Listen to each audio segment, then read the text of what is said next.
სალამი, შენი სახელი? ნია შუშენაშვილი. რა ქვია შენ ფილმს? რა ჟანრის არის და რატომ აირჩიე ეს ჟანრი? ჩემ ფილმს ქვია სატყუარა, არის თრილერი, იმიტომ ავირჩიე, რომ საინტერესოა ჩემთვის კვლევები. ვიკვლევ ამ ადამიანების პოსტ-ტრაუმებს, რამაც მიიყვანა ამ ზომამდე. ინსპირაცია რა იყო, კერძოდ? მოხუცების ადგილი აქ არ არის. რძე რატო არ ფიგურირებდა შენ ფილმში? რძე არ ფიგურირებდა, მაგრამ იყო თევზის სატყუარა.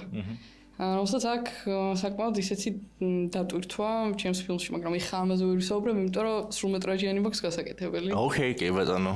მაშინ ახლა გითხარი შენი საყვარელი რეჟისორი ან მსახიობი? საყვარელი მსახიობი ედვარდ ნორტონი. ედვარდ ნორტონის საყვარელი ფილმი ჩემი არის Fight Club-ი, მებრძოლთა კლუბი.